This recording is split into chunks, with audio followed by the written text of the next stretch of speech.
Now at 5:30, Northeast Ohio is feeling the effects of proposed and current tariffs. If the tariffs impact the cargo volumes, then our economic activity goes down a bit. While the Port of Cleveland frets about the future, Cleveland Cliffs officials say we are ready for the manufacturing revolution. the sun is shining on Lake Erie, and the warm weather has many of us thinking spring, including the Port of Cleveland. So it had a record-breaking shipping season last year, a more than $7 billion economic impact on Northeast Ohio.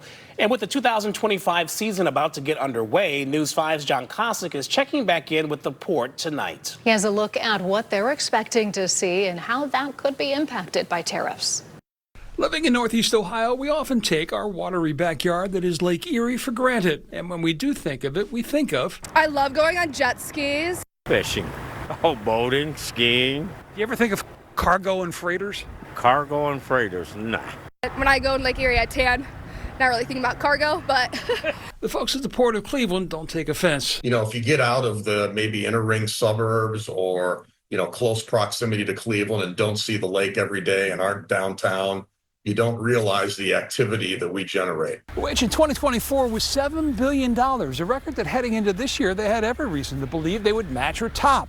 But now? The best word I can use right now would be uncertainty. Uncertainty over tariffs, with President Trump adding new ones just this week while pausing others until April. The tariffs certainly throw a monkey wrench into that outlook, because if the tariffs impact the cargo volumes, then our economic activity goes down a bit. He says their cargo clients aren't sure of the impact, so the port's not sure, which also means the longshoremen aren't sure. They may not have certainty on a week-to-week basis what's coming in. We hope the volumes stay strong to make sure, those guys and gals are working the ships. The more activity we have down there from a vessel call standpoint means more hours for them. Where they will see a jump in activity this summer is in the growing Great Lakes cruise ship industry. This is going to be a record year for us. We'll have 55 cruise calls this year, a big jump from last year, which was low 20s. Fueled in part by the return to the Great Lakes by Victory Cruise Lines, as well as other popular carriers like Viking, La Dumont, and others. We should see well in excess of 10,000 passengers move through the port this year, with the first cruise ship slated to arrive in late April. In Cleveland, John Kosick, News 5. And here's an interesting way that you can benefit from the activity there at the port. They are holding a contest to guess when the first ocean-going vessel will arrive in Cleveland's harbor this season. And prizes, they include tickets to things like the Guardians, Monsters, and the Rock Hall, and an overnight stay at the downtown Hilton.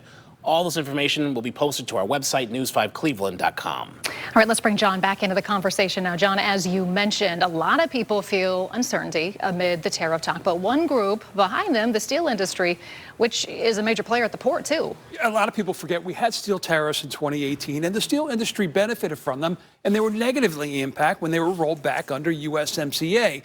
Well, now that the tariffs, what they will look like tomorrow, was literally back and forth today with President Trump, who previously announced 25% tariffs on Canadian steel and aluminum, saying he planned to double them in retaliation for Ontario's 25% surcharge on electricity that was going to go to 3 U.S. states. But ABC reports that after Ontario's premier backed off that this afternoon, the president also backed off. So the tariffs tomorrow on aluminum and steel will stay at just that 25%. Okay, and while many are worried, the tariffs, one Cleveland company, though, in particular, is supporting them. Yeah, Cleveland Cliffs. Their impact, their footprint on steel, significantly greater than it was in 2018, having acquired the American steel operations of AK Steel and ArcelorMittal in that time.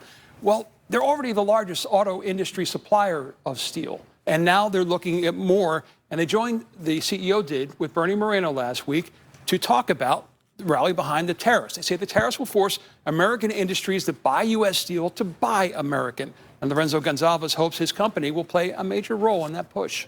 It's so simple.